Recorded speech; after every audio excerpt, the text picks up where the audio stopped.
Welcome back, listeners. This is the Hit Pause podcast coming at you with episode number 82. Who's his name? Your name? My co-host's name? Who is he? Who's that man?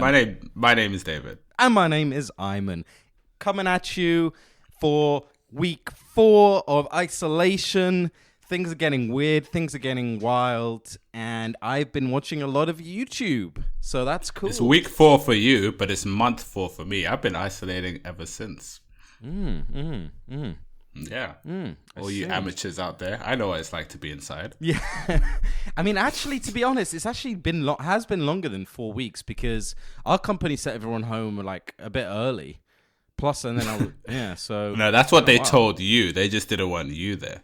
Ah, I see. Everyone carried on working, and I just exactly. I got you. And when you did a video conference, they all put a fake home background there. Yeah. You know something? I was thinking about doing that because I'm on loads of video calls and just getting a background of the exact same angle as the camera, just to kind of like freak everyone out a little bit. Yeah. So then it'll be like a virtual background of where I'm sitting. But it'll be like weird. Maybe it won't be weird. I'm not actually sure. I need to try this. Yeah. Maybe you should also invest in getting like a green screen. Ooh, yeah. No, that's next level. No, but I've been using this thing called Snap Camera. You can like do all filters that you get on Snapchat, but for like Zoom and stuff. My gosh. Yeah, it's pretty funny. I found this one yesterday, which is so good. It's like curtains over the screen, and then they open up. Oh, of course. It's you, nice. and then it switches, and there's like it's Ayman on Broadway. It's like 10 of you in the audience, and you can clap as if I don't know. It's really funny. But yeah, how's it going for you? How's things been? What you been up to this past week?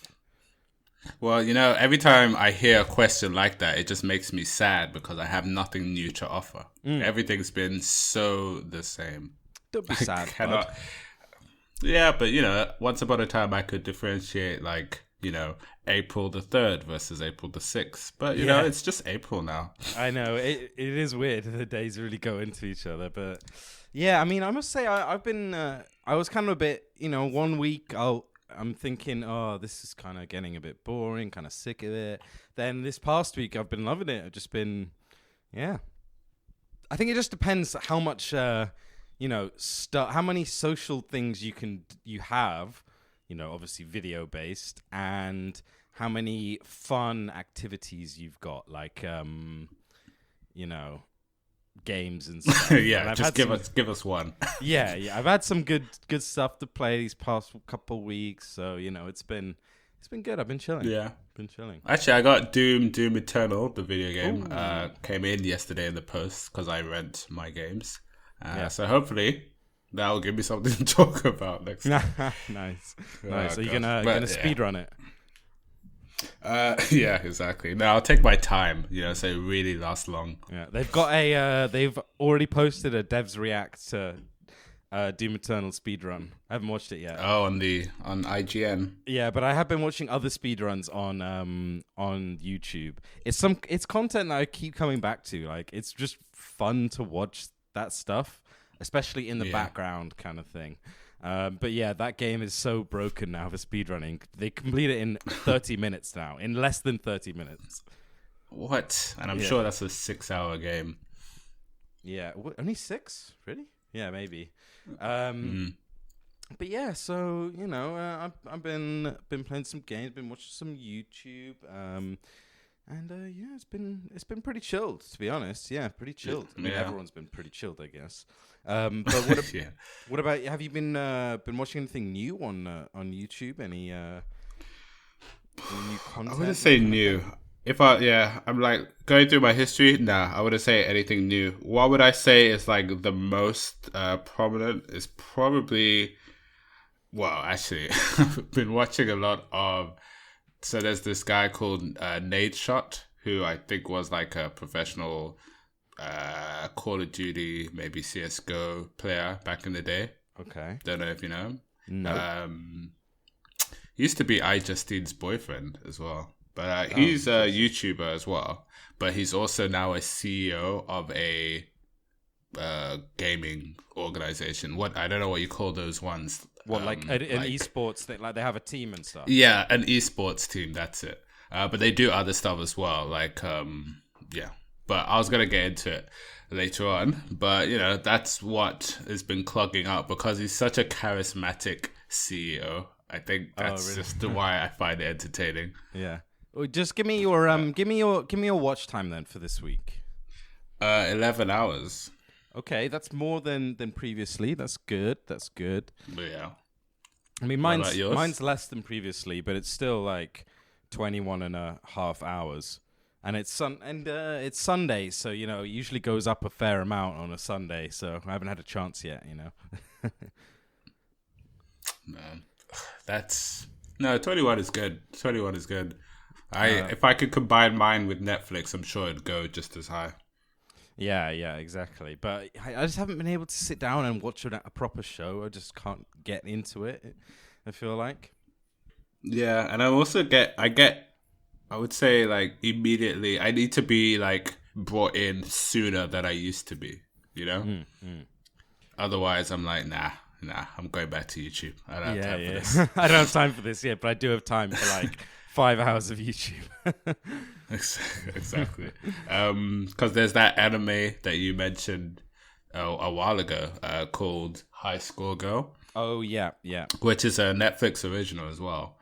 So they had their second season, and it's just not like the first, you know? Oh, really? The first one was a good, almost romantic journey between two people that just don't know how to communicate well. No spoilers. You know? But they communicate with video games. Hey, it's not a spoiler. And it won't be. But the second season is too much high school drama, you know? Oh, okay. It just seems a little more like the stakes are less. It seems more petty, the stuff that's being argued and fought for, you know? That's a shame. So I was a bit let down by that. I even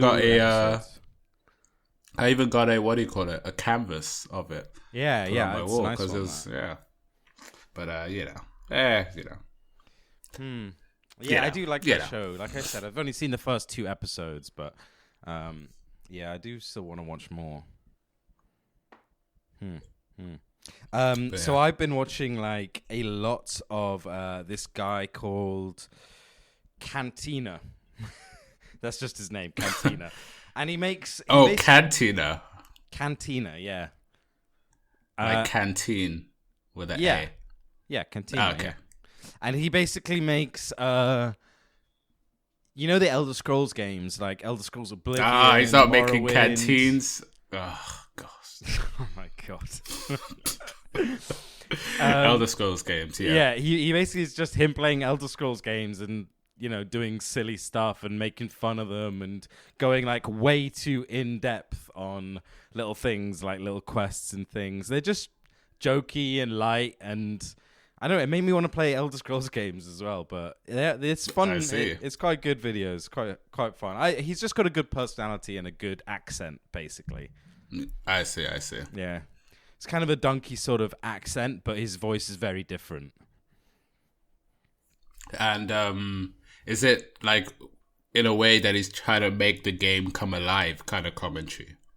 Or he's actually doing like in-depth discussions about what he's showing on screen? It's not discussions, yeah. It's more the former. It's like, you know, he'll do top 5 worst quests or, you know, stuff like that. And it's really just taking the piss, and it's just making too much out of these basic games for fun. And did you know him before, or was this one of those like out of nowhere homepage recommendations? Yeah, homepage recommendation. Which again, I mean, it kind of goes through phases. But recently, it's been say phases, but I hear way more good than bad. No, that's fair. That's fair. That is fair. I did just have a dry spell of like a couple of weeks, but recently, yeah, it's been good again. I found that there's a few other ones I was going to go over about that that I found from the homepage recently as well. But yeah, what have you been watching? Stuff that's completely just, I don't know why I'm watching it, but I am, is like a lot of stuff on like BT Sports, so like old football match highlights. I don't know why. It's like it's constantly there, and I'm watching it like, oh yeah, I remember that back in 2006. And so on. I've been watching a bit of WWE again. I don't know why. And a lot of old Hot Ones interviews. Oh, Hot Ones interviews, really? Yeah. I can't sit through them. I know you said that. Did you even watch the H3H3 one? I haven't seen that one, but that's the one I was going to watch next. I've maybe skimmed a couple of minutes of it, but no. Yeah, I would say you probably would know more than you're going to get out of the interview anyway.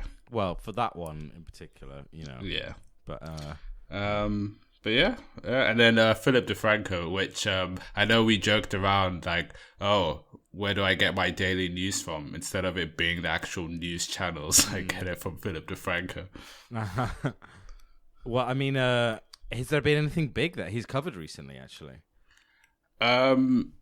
Big, like globally, like, pandemic related stuff. Not so much, more just on the who's messing up during these, what celeb, I suppose, is messing up during these times, which actually is going to bring up one of the stories that I'll mention when we get to the scandal part of the podcast. Go now. Do it now. Oh, we're doing it now? Yeah. Okay, so you remember, actually, speaking of football a while ago, do you remember that girl who streaked, so to speak, but she was just wearing like a one-piece bikini in like the Champions League final? Yeah, the girlfriend of whoever was. Yeah. So so basically her boyfriend is the guy who has done it before in previous like football stadiums, and he's basically this prankster. He's got like 10 mil subs, but he's also got that Vitali Uncensored website, which is basically where he makes his money. He just puts, I don't know how to put it in a nicer way, he just puts public jokes with a lot of nudity, and people subscribe to do this on a website. Yeah, so that's what he does. I don't get it, but fine. Yeah, but that's the same with OnlyFans. Like, I don't get why people are paying for it, but people do, apparently. Yeah. So apparently, although I can't really get too much from articles to prove this, but from Philip DeFranco, I found out that he, a couple days ago, just out of nowhere, a woman was doing her like evening run around a residential area, and she passed Vitali's house, and he came out and just tackled her, just like full on NFL tackle. What? She doesn't know him. She wasn't like, trying to creep around this guy's house or anything. Neither do they have any previous relationships, at least from his side. And there was no explanation as to why he did it, but he got arrested. Oh my God. And yeah, and that's all I know. No reason. Was it drugs? No afterthought. But his Instagram is still running on Insta stories. Maybe somebody else is running it, but it's like life is just continuing after such a horrific scene. Out of nowhere. It's so random as well. Are there like pictures or something or anything?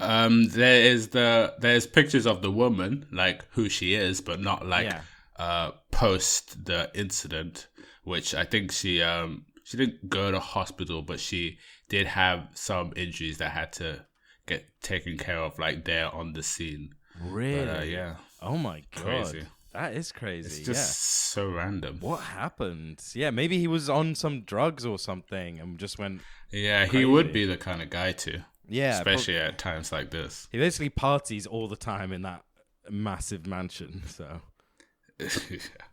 But I don't know. It's just something I'm still looking to see what happened. Yeah. So maybe the next episode if it's that serious. But I was just shocked because the guy, because he did break up. Well, they'd broken up, him and that girl a couple months ago, maybe 2 or 3.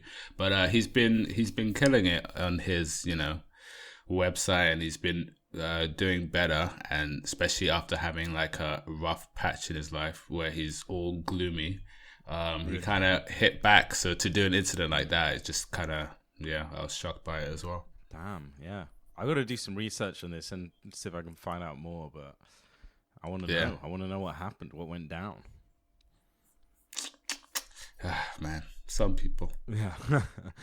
So one of the things that I've been watching every day, in fact, I have a reminder set to watch it, but every day at 5 p.m. here in the UK, the government does like a daily update on the coronavirus status and just what they're doing and stuff. But so the newspapers it goes on the BBC, but I don't have the BBC, so the newspapers like stream it on YouTube, and oh my god, all I want is for them to just pay some streamer, some vlogger, just pay intern. I pay always the say most, intern. Yeah. Pay the most find the most basic person on Twitch and just go, hey, help us with our live stream. Just help us set up this live stream. That's it. That's all I want, okay?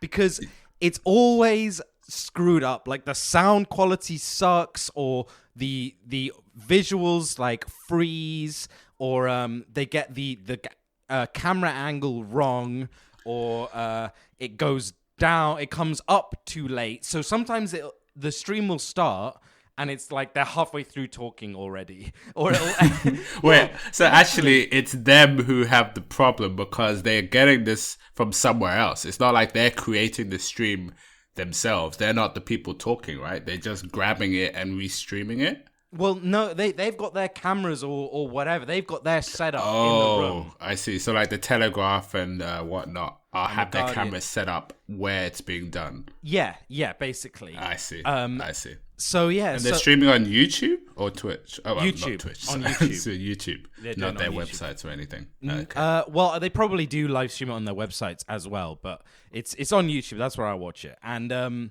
yeah, it's streamed live, but it just genuinely sucks every time, and they cannot seem to figure it out. Another thing is that they keep showing graphs and stuff on the screen, but the stream never switches to those graphs. You never see them. They're just like, as you can see on this graph here, and nothing shows up. You're like, guys, it's not difficult. It is not difficult to have a live stream up, to on time and to go along with no hitches. Literally, gamers do it every single day. And they stream for 8 hours, and it's absolutely you're not perfect. kidding. You could pick up any 18-year-old, and there you go. Yeah, literally. Especially now when people would need a job. Like this is something they could. Yeah. Oh boy. And I'm sure they've got like a team of people over there, trying to sort this out. But hey, just if you have to, just grab your iPhone and just point it there and click live on YouTube. Done. Okay, my only question is, are there that many people watching that they even care? Are a lot of people watching? Yeah, a lot of people watching, like 50,000 every day. Oh, they're getting good numbers. I see. Yeah, What's but the they're not chat like? They're not doing it they don't get paid for this. It's no ads. I know, yeah, but I just thought like if they're not seeing like, because there's like France 24 used to be my favorite news channel, and like like I watched it on TV, and then they also have a YouTube channel.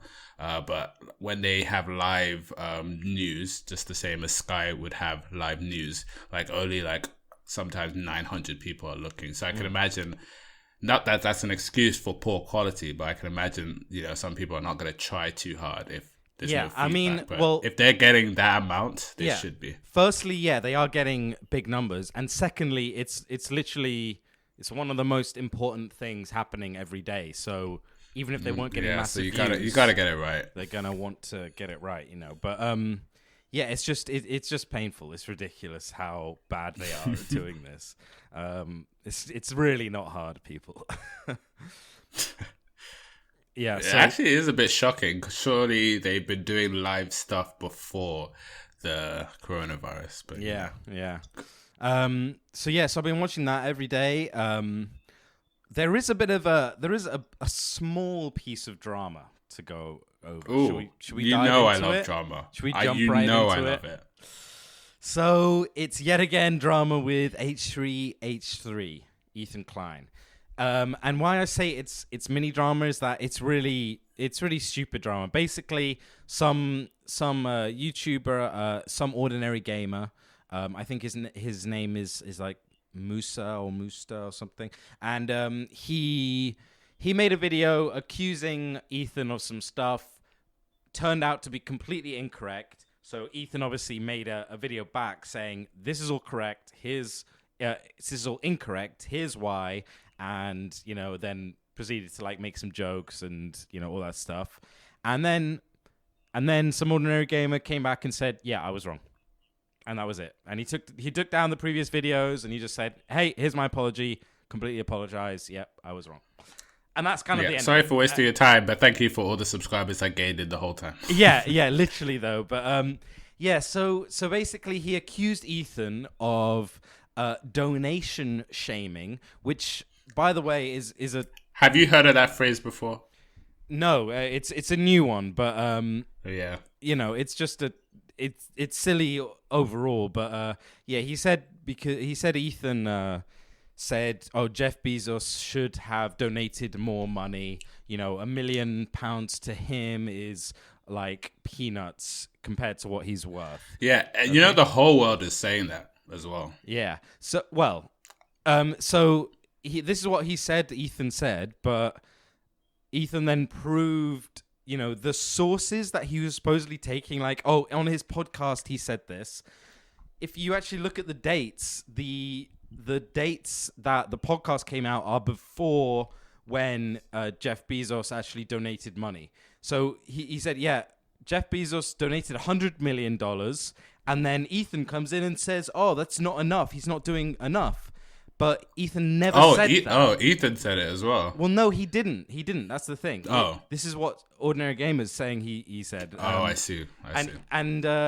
He said, oh, Ethan said this on the podcast. But if you look at the dates, like the podcast is before the 100 million, so it doesn't even make sense. It's just completely wrong. It's silly to even go over in detail because it was just wrong, and Ordinary Gamer, it's accepted it was completely wrong. But here's the thing: you mentioned about the subs, and Ethan says it in his video. But the day that video came out about H3, he gained more subs than he'd ever had.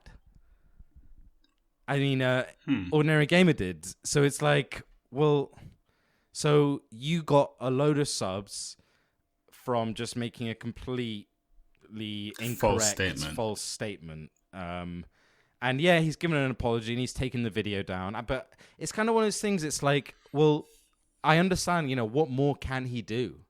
He can't give up those subscribers. You can't get rid of them. Oh, yeah. And neither... I mean, however sincere we think this apology is, neither is he willing to. It's not like if there was a button to reset that he would click it. Yeah, so exactly. That's just... so like how regular YouTubers, like collab and help each other? For filthy YouTubers, this is their way of collaboration. Yeah, basically, yeah. They just ride on you and then off they go. Yeah. But I'll give credit for the apology video. It was no... going around about. It was just straight up, yes, I was 100% wrong. I fully apologize. I am sorry. What? But isn't the video longer than 5 minutes? What you're saying? So it's got ads on. Well, I'm saying that they might not. How quick to the point and like, how was that apology video? He wasn't defending anything he said. Was it a complete sorry? Like, yeah, it was just a complete sorry. It was completely straightforward. Like, yeah, I was wrong. This is why I was wrong, and I'm gonna fire the guy who gave me this information in the first place. No. Okay. But yeah, you can give credit to a good apology, but there was still the initial mistake, which. Again, just like every other YouTuber that gets punished, you had time to rethink it before you published it. I know, exactly. And actually, he does say that. He says, I'm going to put in more effort to actually check properly, make sure I'm, absolutely checked all my facts and my sources before I put out videos. And he also said, and I'm going to look at the way that my personality maybe has changed and things like that. So I don't know. He seems sincere, and I'm hoping that he does kind of look at some stuff and address some stuff, because when you got a big following like that, you can't really just go around just saying stuff, you know. Yeah, or that maybe, yeah, that's true, and all the more reason to have an apology video. Like, oh, I got some new subs. Don't want to leave them with a bad taste in their mouth. So Yeah. But credit because good apologies, like that one we talked about, where that guy had a gun on the stream. He and then he got banned off Twitch. Yeah, he because fired he shot the gun as well. Yeah. Oh yeah, exactly. So it's like his video responding to it and accepting all the punishment and the banning and the losing of like sponsors and all of that, accepting all of it. That was like really, like, definitely compared to a lot of streamers who would try and fight back or try and like defend what they did, just accepting it and taking all the blame is highly respected. Yeah, but do you really think that there's streamers out there that would have defended that? Like, it was completely, Yeah, I guess so. It was like, no, he did the thing. There's evidence of him doing the thing. and there's no way around it. There was no room to try and be sneaky and come up with some excuse. Yeah. There's no way to argue, well, it wasn't that unsafe firing a gun in my own home. I come from this state where we do it all the time. Yeah. So if you think about it, was it that bad? Yeah. It doesn't matter if I was drunk and messing around with a loaded handgun. It's like... Then he starts bringing up stats on how many people actually die in their homes and how he's such a good guy for not actually adding to the statistic. Jesus Christ. Can you imagine if he'd shot himself or something? Yeah. Someone next door. Yeah. So that's the tiny bit of drama from this week. It's it's whatever. It's whatever is what I'll say. It's whatever. Yeah, but that whole thing about Jeff Bezos, like, oh, that's nothing compared to your net worth. Like, oh my gosh, of all people to bring that up. Like, if somebody gives $1, the fact that it's more than zero is good. For whatever reason they're doing it, because other YouTubers are doing this as well. Like Logan Paul's doing it. Like, even if you think they're doing it for the publicity, like, how celebrities are doing this thing, like Kevin Hart and Leonardo DiCaprio are doing this stuff of like, if you donate to this, you'll be like an extra in my new movie, or you'll be no I'll do a walk with you around the park, or blah blah blah. So these are great ideas. Sure, it benefits the person giving, and the maybe popularity for the celebrity who's already popular anyway. Why people hate on that is just so sad. I know. The fact that it's helping people, at the end of the day, who cares what their intentions are? Exactly. Like, just look at the bottom line and you say, right, this cause is, $1 better off, or $100, or $100 million better off. Like, that's all you need to worry about, and that's good. If it's, again, like you said, if it's more than zero, that's good, Yeah. But we all know if Jake Paul did it tomorrow, we'll have the whole thing again. People making videos. Oh, this is what they really meant when they donated the money. Yeah, exactly. And it's so silly. It's like, well, it just doesn't matter. It just doesn't matter. But yeah, exactly. Yeah. It is good to see so much like support and so much. I mean, actually, back to Ethan. They're doing Ethan and H.E.L.P are doing a giveaway on Twitter every day for 100 days out of their own pocket, which is really it's a nice little thing. It's really a for the people kind of thing. It's like directly giving money to a different person every day, and it's like it goes straight into their pocket. The PayPal thing. And the fact that they're like gonna, obviously, people are attacking them for like using Twitter bots, but it's like that's the only way you're gonna randomly select them. I know. And on top of that, like, some people who are actually gonna tweet it might not need the money more than somebody else, but what can they do? There's no perfect way to just back off and appreciate it. Yeah, I mean, there was a really nice video for, I think, the second winner. Who made a video thanking them, and they were basically saying, it was a guy and his girlfriend who lived in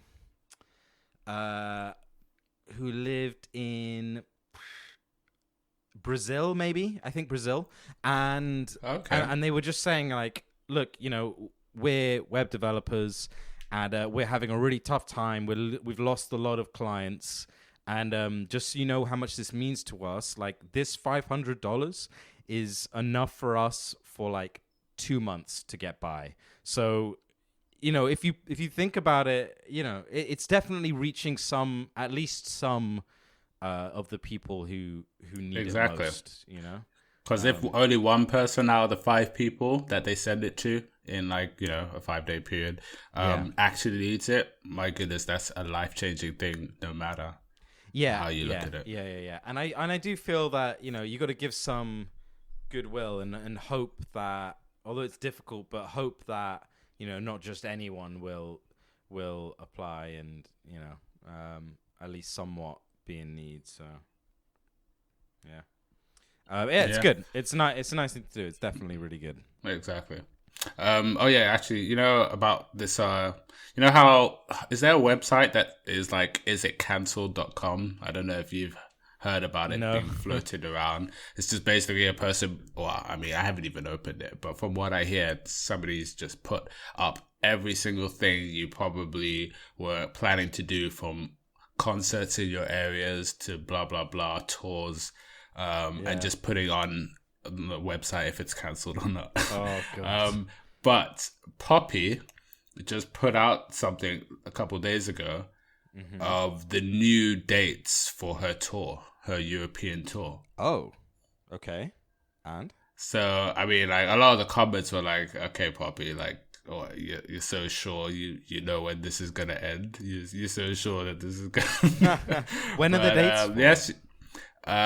They start late September to October, and then some drag on to November. Okay, that's probably. I get it, but fair. You reckon it's? I don't know. It's just is it bold? I would say I wouldn't agree with. Yeah, it might be like the for case. people to rebuy after their first tickets getting like refunded, bar some of like the booking fees and whatnot. Like, is somebody gonna do it again? Yeah, exactly. I do feel that, like, okay, maybe you can have a concert at in September, but it just feels like when we're really in the middle of it and everything's getting cancelled, to then put out dates as if, I don't know. It's just it is. I don't really like it. No. That's something you put on after lockdown has been reduced, in my opinion. But, yeah, and exactly. It's like you said. Are people really gonna now rebuy tickets whilst they're sat around thinking, "Am I gonna have a job in September?" Yeah. What am I gonna eat 2 months down the line? Yeah, I'm gonna pass. Exactly. But I guess she's got to get it rebooted. She's probably got all sorts of outgoings from this thing that's all getting messed up, and at the same time she's equally working the same way we do, to be fair. And that for example, that EGX event that we go to, they rescheduled it basically straight away, but they actually have new dates. They do, but to be I think the new dates were like July or something, but to be honest, I think it's gonna get rebooked.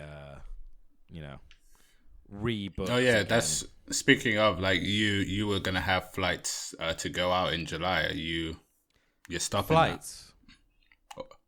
So flights. Yeah, flights. No, mine are booked end of September. Oh, it was end of September. Yeah, gotcha. Hopefully it'll be okay, but if not, I got the insurance and everything, so I can, Yeah. Yeah, so there was something else that actually popped up my home feed recently that was such a good shout by the YouTube algorithm, but it was they're shouting at you as well. Like, hey, we got something. Yeah, it was just a really short cooking video about how to make Turkish style flatbread. So it's just, it's really simple recipe. I've made it twice now this week. Really simple recipe. I'm going to definitely link this in the description, but it's, if you can find yeast, which I know is difficult to find, and flour, but it's just yeast, flour, milk, and water. Mix it all in. You leave it an hour, then you put it in a frying pan and cook it up, and it is such delicious bread. In fact, I might have to make it again today, to be honest. What? No different seasoning to it? Like nothing? You're just frying this up? Yeah, and then you just fry it. You don't bake it. You kind of you just fry it in a pan because it's thin. Yeah. And then afterwards I just drizzle on some like salt and pepper, some olive oil. I roasted up some vegetables the other day. Yeah, man, it is delicious. Seriously. Nice. Wow, just given a video, tried the video, did the video. Nice. Yeah, literally. Yeah, just went with it. It helped that I already had all the stuff. I didn't need to go out and find it somewhere or whatever. But yeah, I've got 3 speed runnables that I'm gonna let you know of. Okay, go ahead. In terms of what I've been watching. So the first one is just a video I put in the description about Rooster Teeth hitting 17 years. It's that's a long time. That's a long time. Wow, Obviously, 17 years. It's crazy. Yeah, they obviously are one of those companies. Now I say companies, but before at one point they were just like, hey, we make videos where we use machinima style with like video games and comment over it. And now they've turned into a full-on video production company with the help of, YouTube as well. And their own website. 17 years in the making is pretty good. So their video isn't that great because it's like quarantinely done, but it's good. Make do, good to pay tribute. Yeah, that's cool. And the other one is the I Am Sophie YouTube channel that I know I brought up to you as well, because on the Explore page, sporadically they just have this Creator on the Rise feature, which I don't know what algorithm that would be, but I would like to think it's a channel that has started at least a bit recently that has just gained a good following or a good, like, I don't know, like maybe consistency in views that is growing quite well. But this channel was very confusing because it seems like a parody channel. Like, I don't know how much you saw of it. I only skimmed like a little bit. Yeah, it's basically like a girl who seems to be super rich, super famous. And the channel is about telling us how we can also be, rich and famous, or the guy to be the guy to being, young, rich and powerful.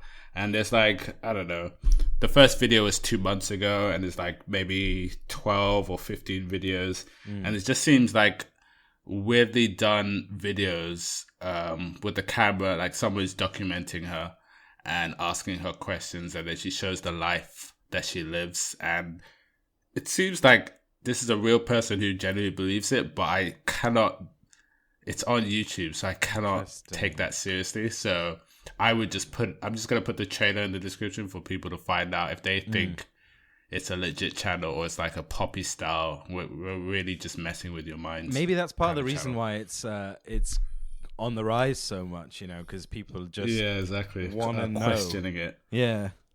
Interesting. Yeah, but it's all right. Some videos are 1 minute, some videos are 7 minutes, so, take your pick. And the last thing was that thing I was mentioning at the beginning. So Nadeshot, who is a professional gamer, but now he's kind of retired to owning an eSports kind of company called 100 Thieves. Now, and many episodes ago, I put a video description of a guy, which we watched at your place, a guy who goes around the studio and he's like, yeah, I'm the CEO, this is my stuff, these are my employees, respect me, blah, blah, blah. That was also the 100 Thieves company, but it wasn't Nadeshot. So that's kind of weird. So what, they have a new that guy was. CEO or something? Well, he's always been the founder of it. So basically, he's got like 2 business or like building locations for his business. Yeah. And the studios are pretty sick. I'm not gonna lie. I'm gonna put the studio video that he made. They're pretty good. They like have like streaming sections. So like there'll be like streaming studio 1, which is just got like your whole setup to be a streamer. They basically like hire people to come on, do their bit, and then obviously they're getting a cut of whatever revenue is made. They've got one for Fortnite, like a whole room for Fortnite, a whole room for CSGO, a whole room for whatever other game is trending on Twitch. And he's basically just giving us that picture that we've always had of companies that just get all the YouTubers as streamers in a room, give them a way to progress themselves whilst obviously taking a cut out of it. Plus, he's super charismatic. Like, I guess he's been a YouTuber for so long. Obviously, it's kind of part of him now, but just how he goes around doing because we've all seen like Cribs kind of videos. We've always seen that like architectural digest videos where they go around a celebrity's house and they're talking and they're being like, yeah, this is what this is for, this is blah, blah, blah. But this guy is on top of his game when it comes to like comedic points. As soon as like every transition hits, like he did a good job. Yeah, because that does it. It does always strike me in those kinds of videos. Like it tends to be a bit, I don't know. Like we're being intrusive to be in their house, Yeah, it's like it's awkward. Not quite smooth, or it feels pre-planned a bit. Yeah, this one is definitely pre-planned, but I suppose that's part of the joke of like how much they're like going according to script and making like a joke out of it. Yeah. But it's good when you see comfortable people in front of camera do it. I think that's what it is. But the guy is pretty young, and how he's turned himself from just being a YouTuber streamer who he still streams with like people in his team and like with Ninja here and there, but how he's gone from that to making a full-on company. It's pretty good. There's a video that I didn't watch before we recorded, which kind of covers his life story. But you can definitely see somebody who's worked hard versus just rotten luck. Yeah. So that's good, especially that transition. Doing that successfully is where the real difficulty is. Exactly. Like it's been around for a while, and obviously leaving, if you're good at YouTube, a lot of people just remain good YouTubers. Transitioning to anything else is hard because you probably never studied for it, or even if you did, you never got that much experience into it, and you're leaving YouTube to do it. I think that's what he's done pretty well. So it is good to see. Yeah. Damn. But yeah, that's cool. I want to watch that. Yeah. All right. Well, I think that wraps us up for this week. The second episode of season 9 of the podcast. So nice. I like how you're saying that to almost remind yourself that it is. yeah. So I can look back at this and go like, what episode was that again? Yeah. Thank you all for listening. Make sure you get subscribed on Soundcloud, on iTunes, on your podcasting app, on YouTube. You can email us, hitpausepodcast@gmail.com. And we will see you next week.